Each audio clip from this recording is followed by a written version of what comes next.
Momento Responde Aí, à luz das Escrituras. E o Responde Aí, à luz das Escrituras, hoje super, hiper, mega especial, traz mais uma vez a participação daquele que dispensa apresentações, por sua proeminência, não só no meio batista, mas também nas demais denominações no Brasil e em outros países. Estamos falando do pastor da Igreja Batista Nações Unidas, a IBNU, ele que é linguista e hebraísta, tradutor bíblico, comentarista bíblico, consultor teológico, produtor e apresentador de programas na rádio transmundial e diretor da Faculdade Teológica Batista de São Paulo, entre outras coisas, né, pastor Sayão? O querido, o simpático, gentil e carismático pastor Luiz Sayão. Mais uma vez eu expresso a minha imensa gratidão por sua atitude humilde em aceitar o meu convite. Eu não sei como é que o pastor Luiz Sayão, ele se sente quando eu entro em contato com ele, tipo, ele pode pensar, eu não sou um convidado, mas eu sou uma vítima dessa moça. Eu imagino a grande demanda do Senhor e eu até me constranjo. Mas assim, no seriado Chaves, né, infantil aqui pra gente no Brasil, aí o seu Madruga, um personagem, ele fala para as crianças, vocês não têm vergonha do que vocês fazem? Aí eles respondem, mas eu aguento firmemente. É a mesma coisa eu me constranjo, mas eu aguento firmemente. E a semelhança daquele macaquinho do WhatsApp que bota as mãozinhas morrendo de vergonha na cara, é assim que eu me apresento para o pastor Sayão, aguentando firmemente minha vergonha. Obrigadão, pastor Sayão, pelo seu grande coração. E o senhor tem aí as suas palavras iniciais. Bom, muito obrigado, irmã Nédia, né? Agradeço aí o convite mais uma vez para participar aqui, né? Uma alegria, né? E, na verdade, o foco da nossa vida sempre é servir, né? E, então, isso realmente é o que importa. Eu agradeço aqui a oportunidade, né? Queremos dar aí o nosso abraço para todos aí que estão em sintonia conosco, né? E, de fato, convidar você aí a sintonizar a sua vida, o seu coração, né? Com a palavra de Deus e com as diretrizes aí que certamente são bênção para a nossa vida. Então, grande alegria estar aqui, né? Pena que a gente não pode aí comer um churrasco, tomar um café de verdade, né? Porque temos que fazer aqui no Nordeste. E aí a coisa animada, a coisa fica forte. Cuscuz, sarapatel, carne de bode, carneiro. É verdade, olha, buchada de bode. Eu já comi buchada de bode, olha lá, hein? Muito bom, muito bom. E hoje nós vamos tratar com o pastor Luiz Sayão no seu livro Teologia na Prática, agora sim, Teologia na Prática do Começo ao Fim, das seções questionamento, ponderação, verdade e confrontação. E a primeira questão que eu trago tem 2 capítulos em seções distintas que eu resolvi uni-los numa só questão. Um capítulo tem como título Se Deus é bom, por que existe o mal? Da seção questionamento. O outro capítulo tem como título O Senhor tem o seu caminho na tormenta, da seção verdade. No primeiro capítulo mencionado, o Senhor discorre nos tipos de teodiceia, que é o ramo da teologia que tenta explicar a origem e a existência do mal. No segundo capítulo mencionado, o Senhor faz o paralelo da concepção de sofrimento entre o homem bíblico do Antigo Testamento e a concepção do homem contemporâneo secularizado. O mal existe, isso é fato. Nós estamos vivendo num período triste da história da humanidade, nós estamos vivendo uma pandemia. Fala pra gente, pastor Sayão, como encarar esse momento? Tantas mazelas, tantas perdas, tanto desemprego, tanta desolação. Mas também, por outro lado, muitos têm se quebrantado, têm se arrependido, têm reconhecido a sua insuficiência. Explica pra gente essa dicotomia. Muito bem, irmã Nédia. Acho que, em primeiro lugar, talvez a coisa mais importante para todo mundo assim considerar é que nós vivemos numa realidade e num universo marcado pela sua fragilidade, né? E isso não está tão claro, né? Porque a gente tem, digamos assim, 2 tipos de triunfalismo, né? o triunfalismo religioso, que entende que porque nós temos relação e sintonia com Deus, os nossos caminhos sempre serão suaves, e o triunfalismo secular, que acha que pelo domínio da razão, né, pela capacidade humana, nós seremos capazes o tempo todo de trazer o domínio do ser humano sobre toda e qualquer situação que parece ser incômoda. A verdade é que o ser humano é frágil, não tem controle sobre a sua vida, está sujeito a uma série de processos biológicos e processos, vamos dizer, mais amplos, e essa percepção de fragilidade eu acho que é algo que falta, né? E uma das coisas que o estudo da Teodiceia nos apresenta, que a gente chama de mal metafísico, né? Aquilo que é ligado à condição inerente de fragilidade humana. Além disso, a nossa realidade é cheia de equívocos, deslizes e erros dos seres humanos que acabam disseminando uma série de situações problemáticas e ameaçadoras, né? E então nós temos esse cenário aí, a atuação humana na história, por uma série de razões, potencializa muitas vezes um elemento de ameaça, né? Então a gente não pode negar o mal, né? Eu percebo que muita gente não tem às vezes nem condição de entender bem o que é um vírus, né? Quanto mais entender outras coisas, mas apesar disso tudo, a Bíblia vai nos dar uma diretriz muito interessante, que a realidade do sofrimento e do pecado está presente. No entanto, Deus é capaz de agir, na sua sabedoria e soberania. Ele permite situações como essas, dando oportunidade para o ser humano repensar em relação à vida, né? De certa forma, tudo que acontece e que nos atinge é, em alguma medida, expressão da ira de Deus, pelo menos no sentido de refrear o potencial humano. É quase que uma reedição da Torre de Babel. Vocês não vão fazer a torre que chega até o céu. E com isso a gente tem uma oportunidade de um redimensionamento da vida, consciência de pecado, consciência de fragilidade e consciência de missão, né? O que eu faço diante da pandemia? A história da igreja é muito interessante, porque não é a primeira vez que a igreja enfrenta pandemia na sua história, né? E os exemplos mais extraordinários foram daqueles que, num momento desse, assim como em outros momentos de sofrimento intenso, essas pessoas, na sintonia com Deus, transformaram o mal em bem. Elas passaram a serem solidárias, elas foram movidas por misericórdia, elas assim tiraram, né, do momento mais difícil que pode haver de mais nobre e virtuoso a partir da imagem de Deus que há no ser humano e a uma espiritualidade sintonizada com a graça. Então, o ditado não é sem sentido, né? Há males que vêm para bem.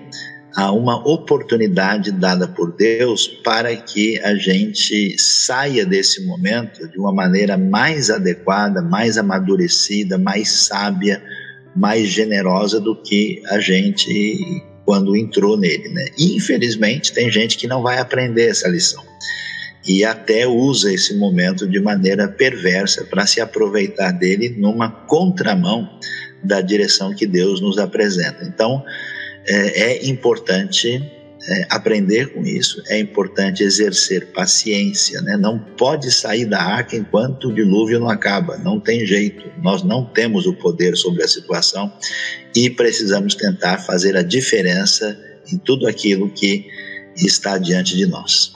Uma coisa que me chamou a atenção enquanto o senhor falava, na sintonia com Deus, nós podemos transformar, né, mal em bem. Né? Exatamente, em meio às perdas, aos lamentos, ao choro, às dificuldades, se arrepender, se quebrantar, buscar o caminho da humildade, da generosidade, da sensibilidade para com o semelhante. O caminho é esse, né, pastor Sayão? Isso é o que esses momentos, Deus, através desses momentos, promove naqueles que estão em sintonia com Ele. né? Exatamente. No capítulo Será que pau que nasce torto morre torto? O senhor enfatiza as origens do comportamento, que as origens do comportamento humano se dão pelo fator ambiental, genético e espiritual. E aí o senhor fala, eu vou dizer aqui resumidamente, né, do fator ambiental. No caso, antropólogos, sociólogos, psicólogos defendem que o contexto em nossa volta molda o indivíduo, né? Com relação ao fator genético, a base genética, coloca-se a base genética como determinante no comportamento humano, assim como atos de desvio de caráter, de perversão, de traição, tem a ver com a genética. E o fator espiritual, que é o fato de nós carregarmos o pecado original, o pecado congênito, nascemos pecadores. Mas existe restauração para essa condição de pau torto, né, pastor Sayão? Então, assim, fala pra gente dessa esperança. Olha, Nédia, essa é uma das questões mais importantes que a gente tem para lidar. Por quê? Porque quando a gente observa, né, o mundo religioso da antiguidade, mesmo da trajetória humana, e com poucas exceções e chegando, né, até a realidade do mundo secular e contemporâneo, há um fascínio pelo determinismo. Parece que é uma espécie de receio de abraçar a liberdade e de acreditar na possibilidade da superação. Os dois povos que mais assim ajudaram a construir a nossa civilização foram, pelo exercício da razão, os antigos gregos, e pela perspectiva da história e da fé, a revelação bíblica que deu aos hebreus, aos judeus, né, uma percepção diferente de enfrentar a realidade. E é interessante que esses dois acreditaram numa coisa interessante, que o ser humano pode melhorar, pode mudar. Então, aquela coisa de que, olha, tudo que a gente vai fazer está escrito na nossa mão, está escrito nas estrelas, está determinado pelo mundo místico, era algo presente, ainda é, né? E muita gente que acha que existe uma sina, um destino inalterável. E esse tipo de fascínio, ele se transportou para o mundo, vamos assim dizer, secular, onde as pessoas passam a dizer que a minha tendência biológica, o meu envolvimento social, a minha condição familiar, me determina até o ponto que eu não tenho liberdade nenhuma. A ideia de que a liberdade é uma ilusão, né? Isso é algo tremendamente problemático e que termina com a gente de uma maneira cabal, né? Porque eu vejo um exemplo, por exemplo, que a gente observa, por exemplo, em Israel, né? Os israelenses de cultura judaica, que têm a sua origem, a sua base nesse exercício da liberdade a partir da Bíblia, eles chegaram na terra de Israel, a maioria vindo da Europa e de outros lugares, acostumado com clima frio, com atividades específicas, e de repente eles estão no deserto e precisam plantar e comer. Em uma geração, Israel se torna pioneiro no mundo em agricultura de alto nível, plantando alface no deserto. Eles não ficaram falando, não, se esse deserto é seco é porque Deus quer assim, não, se as coisas são desse jeito, deve ser um destino, não, isso aí é algo, né? E portanto, o que acontece? Nós claramente afirmamos, né, que a partir da nossa decisão, a partir de uma espiritualidade libertadora, de que eu posso ir além de mim mesmo, eu não preciso ser refém das minhas condições psicológicas ou sociológicas, né? Ou biológicas. Existe um caminho de superação, de vitória, de prosseguimento. Então, o pau que nasce torto não precisa morrer torto.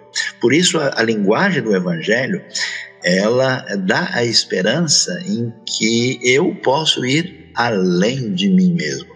E na Bíblia é interessante isso, porque Deus chama a gente de um monte de coisa que a gente não é.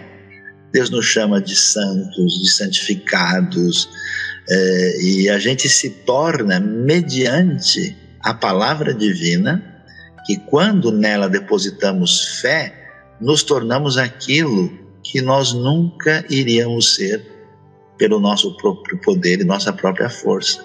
Então, nesse sentido, essa dinâmica da fé, da superação, que, aliás, alimenta muitas histórias da literatura mundial, inclusive do cinema, né? Quando a pessoa que nada pode ser, de repente, pela sua coragem, pela sua determinação, pelo uso da liberdade que Deus nos dá, consegue construir a história de maneira vitoriosa. Então, nada desse negócio, eu sou assim mesmo, eu nasci nessa cidadezinha aqui, eu era pobre, eu não tive instrução, minha família não era isso, eu sempre tive dor nas costas, eu nunca enxerguei direito. Para com isso, porque a diretriz da vida pode ser mudada. É interessante que eu entendo que até muitos justificam isso, se apoiam nisso como um comodismo, porque o reagir, né, o ser resiliente, o ter superação vai exigir energia, força, né? E é mais cômodo muitas vezes justificar, eu vivo nessa condição porque eu nasci nessa condição, porque eu fui influenciado, porque o meio que eu nasci, a família que me criou, porque assim eu aprendi. E aí, como muitos sociólogos dizem que o indivíduo ele é produto do meio, não, nós podemos sim ser diferente do meio em que nós vivemos, principalmente quando esse meio ele é negativo, né? Eu me lembro nas histórias bíblicas, né, de Josué e Caleb, que dos de 20 anos para cima, que saíram ali do Egito, né, rumo à terra prometida, eles fizeram a diferença em meio àquele contexto em que ele vivia, né, contrário à palavra de Deus, de desobediência, onde todos acabaram ali no deserto, mas eles não, eles entraram por quê? Porque não foram influenciados socialmente, né, pastor Sayão? Me lembro também da situação do rei Manassés, que foi um rei mau, que ofereceu os seus filhos aos deuses. A palavra de Deus fala que foi tanta maldade que superou a dos demais reis pagãos. Aí ele teve embora ele tenha se arrependido no final, né? Mas ele teve essa vida marcada de forma negativa e desobediente. Aí veio o filho dele, Amon, que seguiu os seus caminhos. Mas já Josias, neto de Manassés e filho de Amon, fez a diferença. Exatamente. É impressionante, né? E a gente tem muito isso na pessoa, achar, né, que porque ele vem de uma família boa e teve uma boa criação, vai dar tudo certo. Não, a decisão está na mão dessa pessoa, né? Eu vim de uma família assim, eu conheço gente que foi criada nas condições assim piores. Pega o Machado de Assis da nossa literatura, né? E tantas pessoas que o famoso pregador, avivalista George Whitefield, teve um início de história de família assim dos piores possíveis. Ele se tornou uma das pessoas mais impressionantes e importantes da história. E eu acho especial essa questão de Josué e Caleb. Por quê? Porque eles não tinham nada, assim, eles estiveram dando uma espiada ali na terra, apenas um pouco, né? Mas o que eles tinham era a memória do Egito, né? Eles tinham era a experiência no deserto, eles tinham era a experiência do povo reclamando e dando as confusões, eles tinham a maioria das pessoas dizendo esse negócio não vai dar certo, e mesmo assim eles fizeram aquilo que nem Moisés fez, eles entraram na terra. Não se deixaram influenciar. Pastor Luiz Sayão, o senhor já impressiona pela riqueza do conteúdo teológico que nos repassa, que nos transmite. Mas que vocabulário rico é esse, pastor Sayão? Um capítulo inteiro eu fiquei impressionada, só com palavras que iniciam com a letra P. Chega, eu fiquei assim, baratinada com tanto P na minha cabeça. E o tema do capítulo, o título do capítulo é P de problemas e P de perspectiva, de um P de protestantismo, P pau-brasil. E isso na seção ponderação. E aí o senhor fala, eu vou mostrar aqui com uma frase, né, de forma resumida. Do protestantismo pau-brasil, petrificado. Do protestantismo pró-pentecostal, preteritoclasta, que apaga o passado. do protestantismo pró-proletariado, que prefere o palanque, do protestantismo pós-pentecostal, que pisoteia a precisão do pensar. Pastor, precisamos pensar e praticar o protestantismo parelhado com a palavra. Pondere para o povo o problema e a providência. Perfeitamente, precisamos pensar perfeitamente a prioridade da palavra do Pai. A gente não pode. Então, olha, é interessante isso, porque aí está um pouco de um resumo, né, histórico e teológico, digamos assim, da igreja e muito da igreja brasileira, né? E aí a letra P, ela é muito prolífica, né? Ela tem bastante opções. Você pega um dicionário lá com o X, né? Pega lá com o Q, né? São poucas páginas, mas o P, assim, ele realmente promete, né?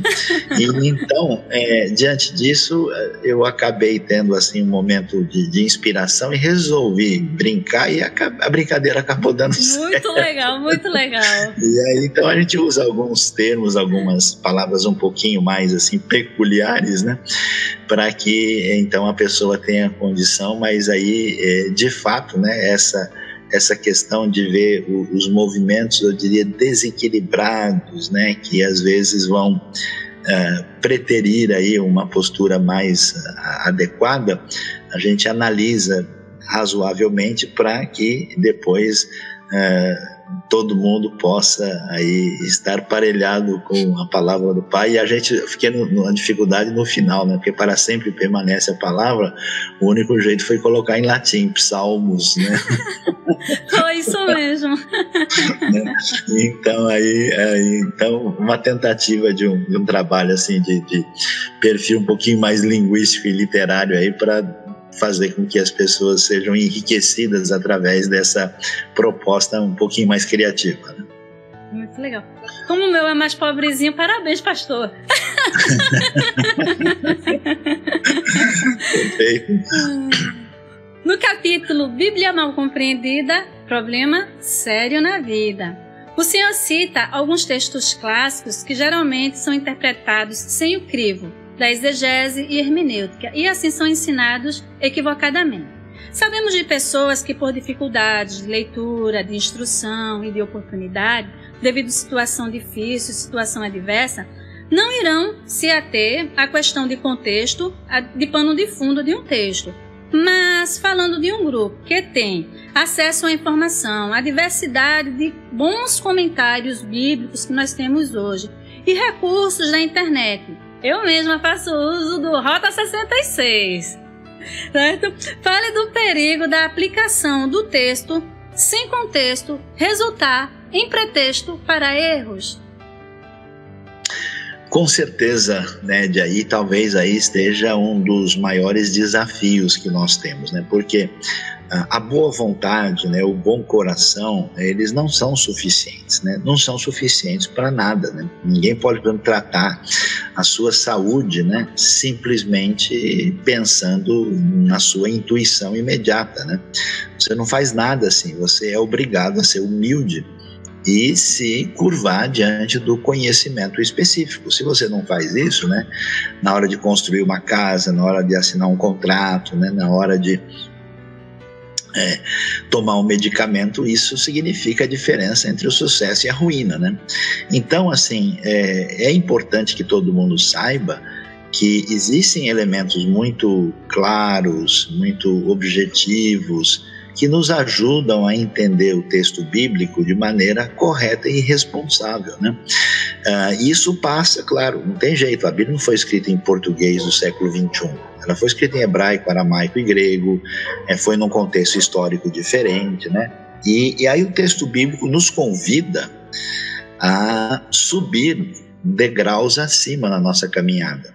Isso quer dizer que você vai ampliar. Uma das coisas mais importantes que a Bíblia fez na história da humanidade é levar todo mundo a ler, escrever e a estudar, né? Em vários cenários, né? Quando, por exemplo, os antigos cristãos do Império Romano Oriental de fala grega, né? Quando foi cristianizado, quando eles tentaram evangelizar os eslavos, a primeira coisa é: esses eslavos não têm alfabeto, não têm escrita, vamos criar uma escrita para eles. E aí surgiu o alfabeto cirílico, né? Porque Metódio e Cirilo fizeram esse trabalho e eles passaram então a ter um alfabeto derivado do grego, né? Que são aquelas letras da língua russa, né? Que a gente olha assim meio estranho, né? E aí a gente vai ver essa caminhada.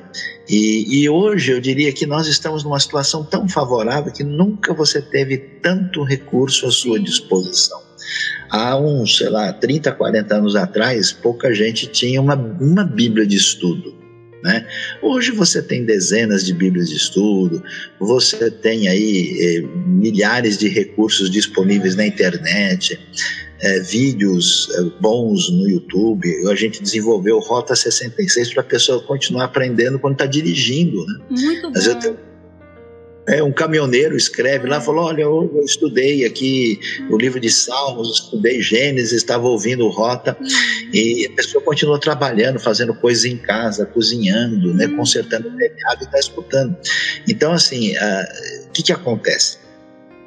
Se você quer uma diretriz saudável e adequada para a sua vida, o estudo bem dirigido e fundamentado da palavra de Deus é que vai abençoar você. Então todo mundo tem que ter a responsabilidade de olhar, de avaliar, prestar atenção, né? Você vai às vezes no médico e fala: esse médico não é bom, ele me deu um remédio aqui, além de eu não sarar, eu passei mal com o efeito do remédio. Então você fala: eu vou procurar um médico melhor, né? Olha, eu fui num advogado lá e eu perdi o terreno, né? Então eu vou usar um outro advogado. Da mesma maneira, você ouve professores, pregadores, pastores, você deve tentar separar aqueles que estão bem fundamentados daqueles que têm apenas boa vontade. Como o senhor disse, boa vontade não gera espiritualidade, né? Como não. Alguns pensam. E eu até, um dos sermões que o senhor, numa das mensagens que eu ouvi do senhor, aí o senhor falou assim: a doutrina é a mãe da espiritualidade. Não se pode construir e desenvolver espiritualidade verdadeira sem o conhecimento de Deus. E esse conhecimento tem que ser, né, pastor? Na palavra, buscando o verdadeiro sentido da palavra, o verdadeiro significado. E no capítulo Diferentes, mas não esquisitos, o senhor apresenta o estereótipo traçado por alguns do que é ser crente. Estereótipo esse que em nada tem a ver com o estabelecido pela Bíblia. Assim, o indivíduo que adere a esse estereótipo torna-se, na verdade, um esquisito e não diferente. Fala pra gente, pastor Sayão, dessa distinção entre ser diferente e esquisito. Olha, Nédia, existem certas coisas que eu diria assim que são secundárias, pouco importantes e até mesmo irrelevantes, né? E algumas pessoas sem conhecimento de causa, elas acabam colocando essas coisas como se elas fossem a mais importante. Por exemplo, o penteado da pessoa, o tamanho do cabelo dela, né? E aí a pessoa começa a dizer: não, o bom cristão é o que usa o cabelo desse jeito, o que usa o cabelo do outro jeito não é. Quer dizer, não é possível que a compreensão de essência de fé se restrinja ao tipo de cabelo que a pessoa tem, o seu tipo de penteado, né? E isso é decorrente de falta de conhecimento do que realmente importa. Então existe uma série de, eu diria assim, costumes, maneirismos, coisas assim pouco importantes que alguns grupos religiosos, às vezes até com boa intenção, acaba priorizando e colocando aquilo como sendo a referência mais importante da vida, né? Eu até escrevo uma experiência pessoal aí, né? Que eu fui conversar com um indivíduo para falar do evangelho e ele me perguntou: mas o senhor bebe café? Eu falei: então não é, porque o crente que é crente mesmo nem café não bebe, né? Então ele disse: o cara que é crente é um sujeito radical, ele não bebe que suco, ele não bebe refrigerante, ele não bebe cajuína, ele não bebe café, ele não bebe nada, talvez só beba água e provavelmente da fonte, né? Então a compreensão, né? Eu fiquei surpreso, sabe, porque eu estava conversando com um pessoal muçulmano num país no exterior e de repente um indivíduo falou assim: eu gosto do pessoal de um determinado grupo que vêm lá do Brasil e de outras terras, porque eles são praticamente muçulmanos, porque eles têm costumes parecidos com os nossos, com roupa, com cabelo, com não sei o que. Eu falei, caramba, o homem está entendendo que o que importa é isso, né? É o tipo de comportamento. E a outra coisa que é fonte de complicação é a falta do entendimento na Bíblia do que uma regulamentação e o que é um princípio. Então o sujeito vai lá, abre a Bíblia e diz, olha, vocês devem saudar uns aos outros com um beijo santo. Bom, então se a pessoa não der beijo, ele não é crente, porque a Bíblia mandou saudar com beijo. Aí tem que sair beijando todo mundo. Mas espera aí, o beijo, e do jeito que é dado no mundo judaico antigo, é uma forma de saudação. No Japão não é assim. Se eu sair beijando as pessoas no Japão, o pessoal vai pensar que eu estou maluco. Então o beijo é uma forma cultural. O princípio é um princípio de comunhão e de fraternidade. Jesus mandou a gente lavar os pés uns dos outros. Então o crente que não lava o pé não é crente de verdade. Você tem que lavar pelo menos 3 pés por dia, né? Mas lavar pé é uma coisa comum no contexto judaico da época bíblica, porque as pessoas andam descalças ou com sandálias, chegam com o pé empoeirado, e toda vez que você chega numa casa, a pessoa oferece para lavar os seus pés. Agora aqui vai ter um significado diferente. A Bíblia fala que a mulher deveria usar o véu, mas o véu naquele tempo tem um significado que hoje não é o mesmo significado. Se você vê uma pessoa de véu, você imagina, será que está com piolho? Essa pessoa com um pano na cabeça? Será que a pessoa vem de uma tradição islâmica? Será que é freira, né? Ou seja, aquilo que a pessoa fazia naquele tempo, ela fazia com um significado que passou a ter significado diferente. Então você não pode se prender à forma de uma regulamentação, mas entender qual é o princípio que está envolvido ali. Exatamente por causa disso é que muitos grupos acabam elegendo certas coisas que, olhando para o cenário, né, assim, em volta, as pessoas dizem, não, esse cara é muito esquisito, não, essa moça é muito estranha, né? E aí, em vez de ser diferente no sentido ético, de não ser corromper, diferente na sua virtude, diferente em espiritualidade, diferente na sua relação com Deus, né? E de ter uma qualidade de vida espiritual melhor, a pessoa está preocupada se o óculos é dessa cor, se o sapato pode ser vermelho ou azul, né? Eu conheci uma comunidade que só usava roupa azul, não sei, porque o céu é azul, alguma coisa assim, né?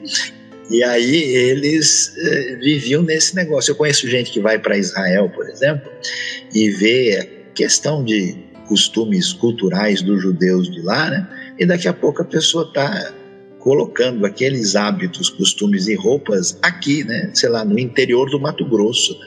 Aí o pessoal olha e fala, esse sujeito não deve estar batendo bem da cabeça, porque isso não faz o mínimo sentido aqui no nosso cenário. Então é preciso realmente ser diferente, está precisando de gente diferente, e a gente não pode ser esquisito de jeito nenhum. E enquanto o senhor falava também, que o senhor justamente bate bastante nessa tecla, né? De fazer a distinção entre registro e princípio, descrição e prescrição, passagem normativa de passagem narrativa, isso, né? E aí, esse ser esquisito é se ater às tradições, a costumes, que são secundários, que algumas vezes podem até ser benéficos, outras vezes totalmente maléficos, mas o diferente é esse que o senhor falou, é aquele que se atém à palavra de Deus, na questão ética, moral, de princípios, de valores, né, pastor Sayão?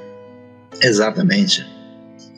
E na seção Verdade, o capítulo Bíblia, Tradição, Encanto e Esperança, o senhor traz as informações clássicas de que a Bíblia Sagrada foi escrita num período de 1.500 anos, por mais de 40 autores, em 3 idiomas, e apesar dessa diversidade, há uma majestosa unidade. E também fala neste capítulo que a mensagem bíblica é uma mensagem de esperança para o homem de hoje, que vive numa cultura pós-moderna, filha mal-humorada da modernidade. Fala pra gente, pastor Sayão, dessa mensagem que dá ânimo, que restaura, em que o ponto final é triunfal. Olha, Nédia, de fato o pensamento bíblico é absolutamente fascinante, né? Ele começa com uma proposta de explicação de como é que a gente entende o universo à nossa volta, né? E na história humana você tem diversos caminhos, né, para tentar entender isso, né? Os seres humanos tentaram dizer que tudo isso está fragmentado e não tem unidade, né? Cada coisa solta num canto. Então, no mundo politeísta, por exemplo, se você muda de cidade, você está perdido, né? Você não sabe como é que o Deus de lá funciona. É uma burocracia espiritual terrível, né? E do outro lado, aqueles que rompem com o sagrado, né, com qualquer expectativa de entendimento de uma realidade fora dos sentidos imediatos, também, por definição, caem numa dificuldade enorme, né, de lidar com a vida de maneira promissora e esperançosa, né? Então a Bíblia nos diz que tudo está unificado sob um mesmo Deus criador e sustentador do universo, que é justo, poderoso e bondoso, né? E o ser humano ganha um espaço especial porque ele é imagem e semelhança de Deus. Ele tem uma dignidade, ele tem uma responsabilidade no exercício do domínio divino sobre a criação. Então, essa descrição inicial, ela já nos coloca num posicionamento extraordinário e, ao mesmo tempo, ela vai apresentar a questão não só da fragilidade desse ser humano, que apesar da imagem de Deus não passa de pó, é feito do pó da terra, e que ele também rompe com Deus e se afasta de Deus e não pode vencer a sua caminhada sozinho, sem a ajuda de Deus. E nesse sentido está claramente apresentado a ideia do pecado e a ideia da intervenção divina para resgatar e trazer o ser humano de volta a uma relação profunda com Deus e benéfica em relação ao próprio semelhante. Então a Bíblia se descortina numa revelação histórica, contando como isso se deu, e aí você tem, né, essa esperança histórica. Você tem essa ideia de que as mazelas humanas recebem o toque da direção divina para perdoá-las, e você tem a graça impressionante de Deus que muda o cenário da história e nos traz uma proposta de esperança que nos leva na direção adequada. E quando você a princípio vai pensar, não, porque no Velho Testamento só tem lei, só tem Deus bravo. Não é possível que a pessoa diz isso. Ele nunca leu o livro de Oséias, por exemplo, para dizer uma coisa dessa. Ele nunca leu Jonas, por exemplo, nunca, até mesmo a própria lei, né? E aí é interessante ver como, de fato, apesar da sua diversidade, a Bíblia tem essa unidade, essa referência que muitos chamam de a grande história da salvação. E é nesse ponto final que é triunfal que a gente tem que colocar o nosso foco, né, pastor Sayão? Com certeza. E essa graça de Deus que nos envolve, que nos sustenta, como o senhor bem disse, presente lá desde a descrição, lá no Antigo Testamento, né? E mesmo na lei, na entrega da lei, está a graça de Deus que direciona o povo. Isso é graça, né, pastor Sayão? Com toda certeza. A lei, inclusive, ela está relacionada com a própria graça, né? Porque a própria lei permitia que o ser humano impuro e frágil tivesse comunhão com Deus, ainda que imperfeita e não plenamente amadurecida. E no capítulo A Salvação Vem da Mãe, ainda da seção Verdade, o Senhor traça o contexto tenebroso no período dos juízes de Israel. Um período de altos e baixos, um caos instalado. O Senhor menciona histórias na ocasião, e especificamente aquela do levita, da mulher esquartejada, uma história que é capaz de apavorar até quem vive na rocinha, o Senhor diz. Mas o Senhor também discorre na reconstrução da nação de Israel, que se dá na ocasião a partir de uma mulher, Ana, a mãe de Samuel. Conta pra gente esse prazer, pastor Sayão, que Deus tem de reconstruir a história humana a partir de cacos humanos. Então, Nédia, é tão interessante isso, porque a gente não percebe à primeira vista, mas na Bíblia existe até o que a gente pode chamar de uma ironia, né? Porque o que você imagina? Bom, tá o povo de Deus aqui, o povo resgatado, Deus fez o que fez, vai dar tudo muito certo. Mas não acontece assim, dá ruim, né? É o povo resgatado que quer voltar para o Egito, quer fazer uma rebelião, que está reclamando da comida, querendo comer as panelas de carne, de cebola e tudo mais, né? É o sumo sacerdote Arão, o sujeito mais sagrado da comunidade, ele que pode entrar no Santos dos Santos uma vez por ano, ele que vai fazer o bezerro de ouro. Então, é curioso que o povo, uma vez na terra prometida, finalmente chegou, né, nesse desfecho apoteótico da bênção divina, o povo vai não só imitar os cananeus, mas vai superá-los, fazendo as coisas mais absurdas possíveis. Então, esse aviso para nós é muito importante, porque diante das bênçãos de Deus, nós temos que ficar mais atentos, porque diante da bênção, nosso coração pode achar um caminho de autoglorificação, de autonomia e de uma liberdade para fazer o mal diante da situação de estabilidade em que nós nos encontramos. Isso aparece muito na Bíblia. E a pergunta é, quando deu ruim total, o que Deus fará afinal, né? E é curioso como Deus faz coisas assim que você imagina completamente impossíveis. Não dá. Você fala, não, agora que chegou num ponto desse, meu amigo, acabou, né? O pessoal religioso tem muito disso. Agora o fulano fez um negócio desse, esquece. Não dá, já era. É o fim, tarará, né? E Deus faz coisas incríveis. Você ter nesse período dos juízes, assim, que você não dorme de noite, né? Se você lê isso direito, né? Aparece uma mulher, né, lá que ela é estéril, tem um casamento meio estranho no mundo antigo, em que ela divide o marido com a outra, fora do padrão e original primeiro de Deus na criação, e o negócio está tudo ruim, e ela vai, quando ela vai chorar lá diante disso, o próprio sacerdote acha que ela está bêbada, só tem coisa ruim, né? E de repente, por meio dela, é que a gente vai ver aí o surgimento de Samuel, que vai ser a pessoa protagonista na situação difícil do juiz. E essa história a gente vê que coisa interessante, você lê a história, por exemplo, do nascimento de Moisés. É muito curioso, né? Pessoal, a Bíblia é machista, você nunca leu direito, né? Quando chega no momento mais terrível da escravidão, o cenário que organiza o início da libertação, ele é totalmente e exclusivamente feminino. Só aparece Joquebede, a mãe de Moisés, só aparece a Miriam e só aparece a filha do faraó. O irmão de Moisés não está lá, o pai dele também não está lá. Então, assim, Deus dá um nó, mostrando que aquilo que parece que não tem protagonismo no ambiente do poder e da glória humana, Deus age. Então é uma mulher estéril, com um casamento complicado, sem esperança, no pior momento da vida, e Deus tira a esperança de lá.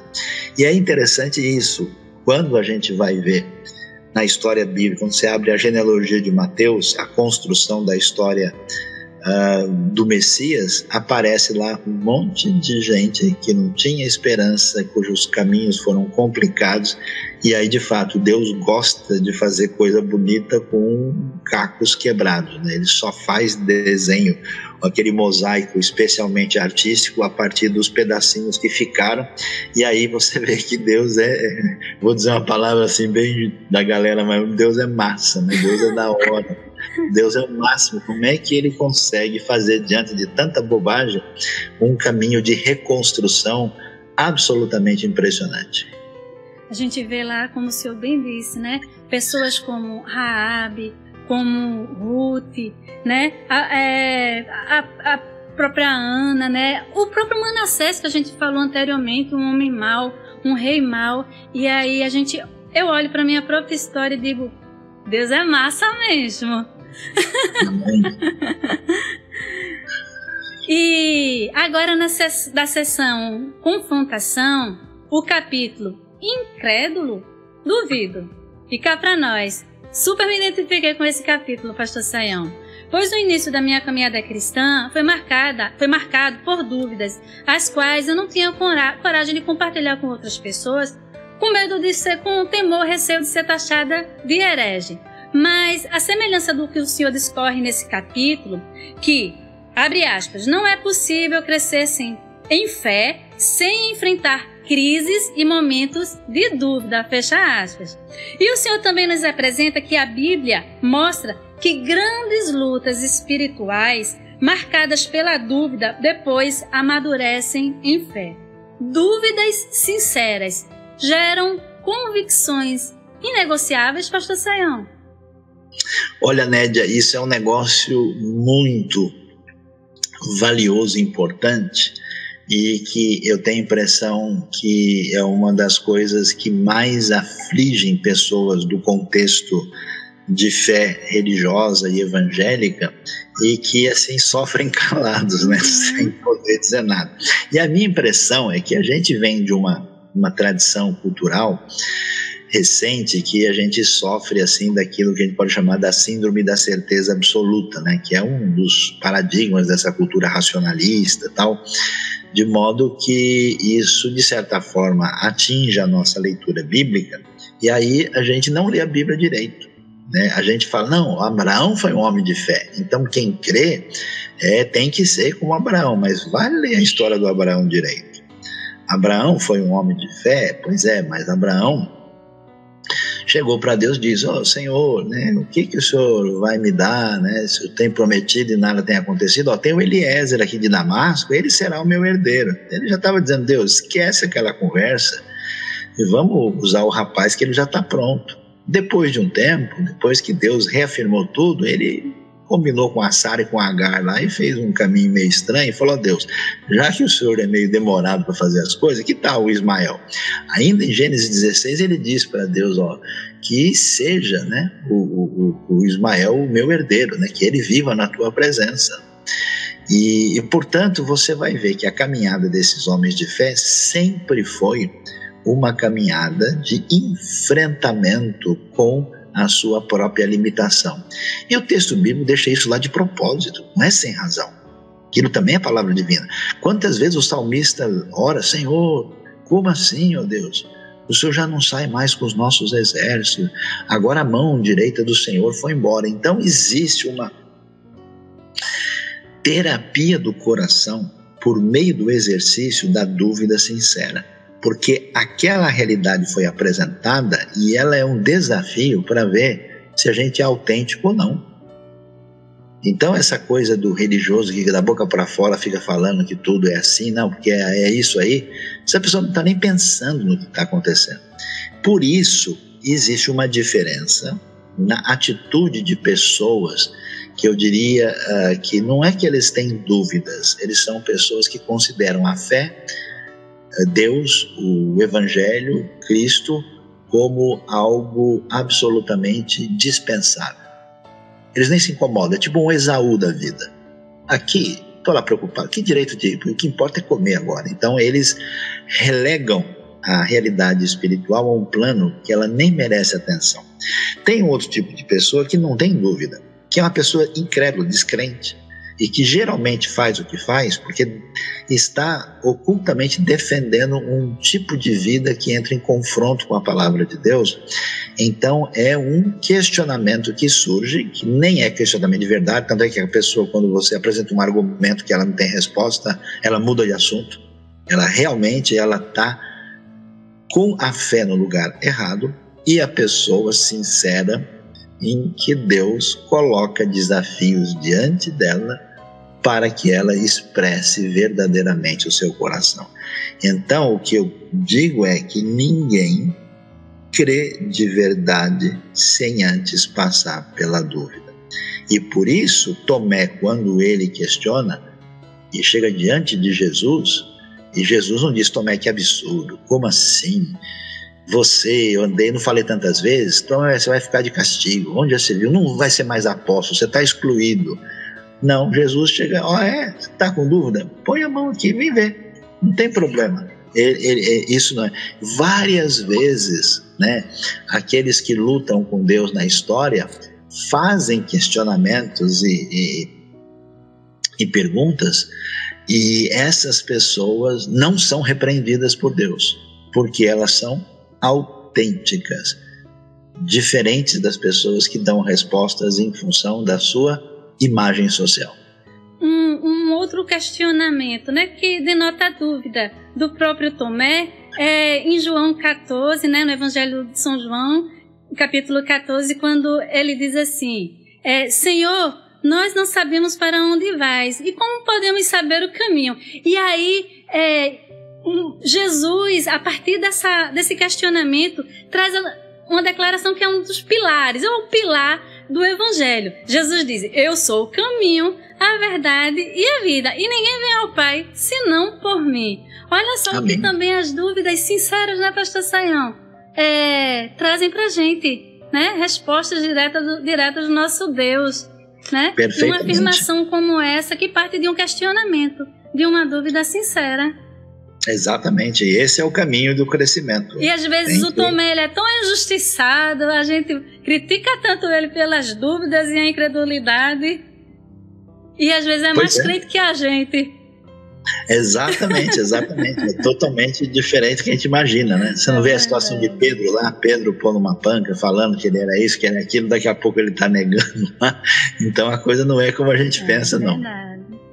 E na seção confrontação, um outro capítulo, né? Cristãos sem igreja, inacreditável.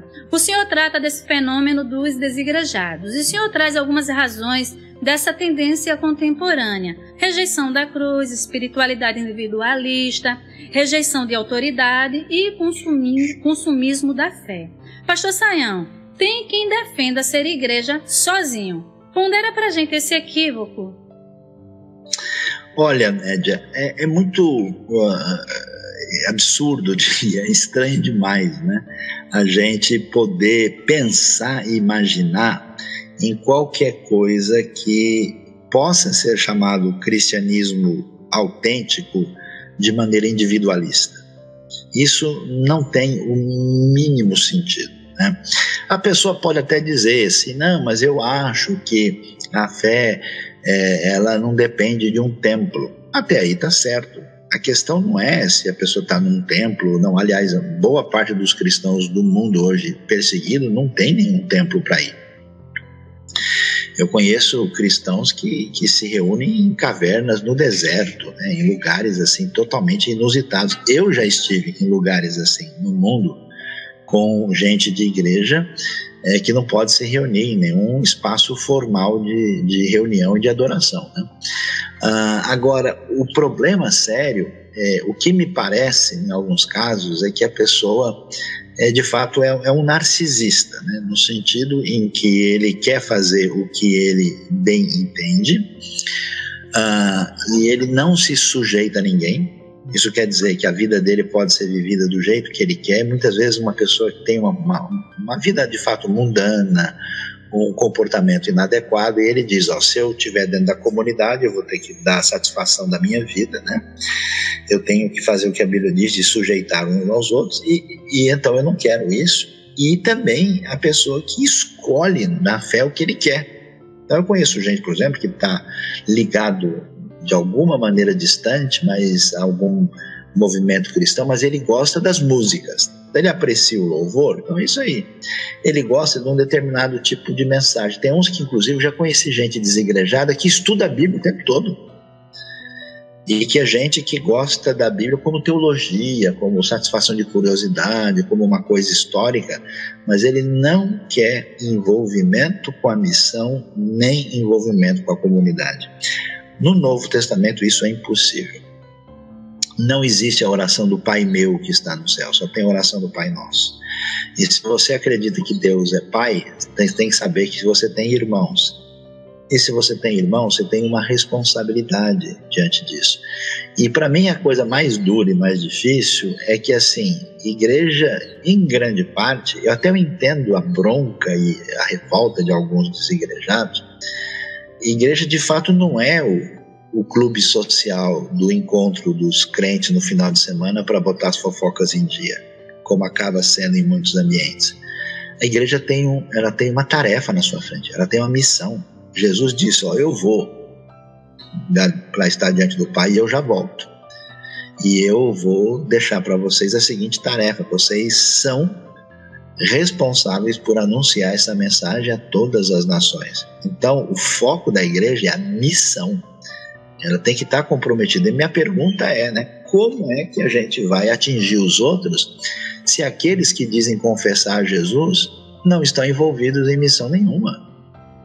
Como assim, É muito estranho. Aliás, sempre foi uma dor no meu coração ver gente nova na fé, chegando assim e querendo, e vendo gente que aparece no contexto da igreja quando o time dele não joga, quando não tem Fórmula 1, quando não tem outra coisa que é prioridade, quando não tem um show não sei de quem. Então vamos falar a verdade, a pessoa deve admitir que ele não tem compromisso com o evangelho nem com a palavra de Deus, E se a pessoa diz, não, mas eu estava numa igreja que aconteceu um negócio, um absurdo ali, ok, existem outras comunidades e muitas delas saudáveis, então seja parte do corpo de Cristo de verdade, e ser parte é pertencer à igreja local comprometida com a missão. Amém.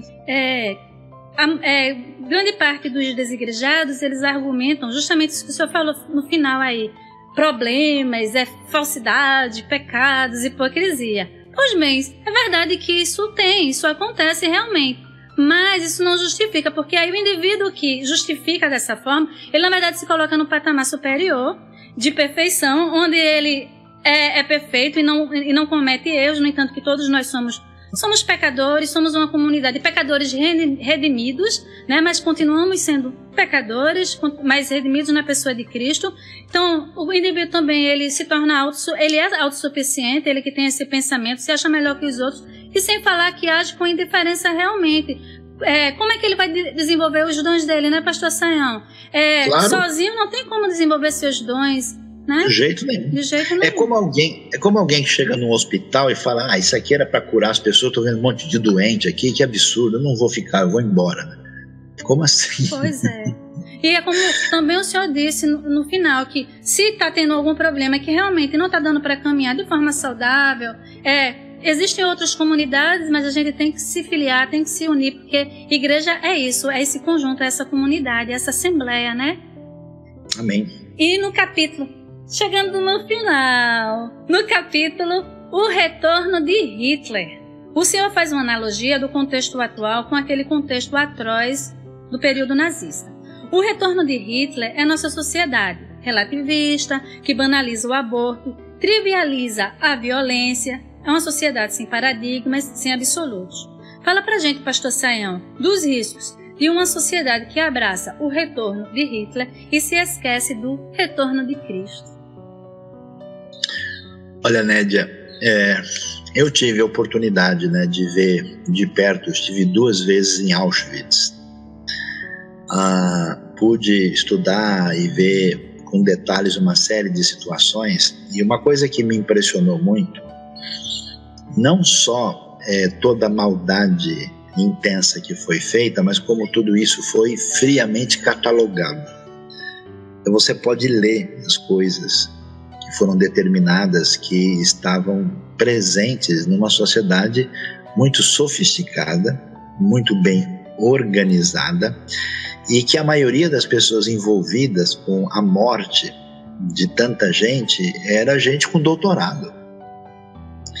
Então, o que parece que a gente observa é uma coisa semelhante hoje, daquilo que aconteceu lá. Um grupo de pessoas, especialmente na nossa sociedade secular, em parte adoecida, que se coloca acima dos outros e se sente assim, quase com uma visão gnóstica. Tem um monte de burro, ignorante, inferior, À medida em que pregam um pretenso igualitarismo, se portam de uma maneira em que o desprezo do outro que é diferente é uma realidade indiscutível.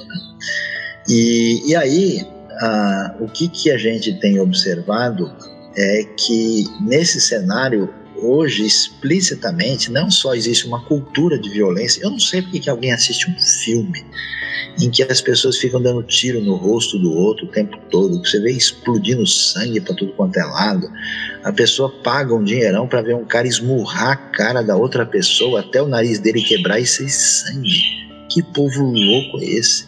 Isso era uma coisa da época do Império Romano, que o cara achava legal o gladiador arrancar a cabeça do outro, o cara matar o outro em público, né?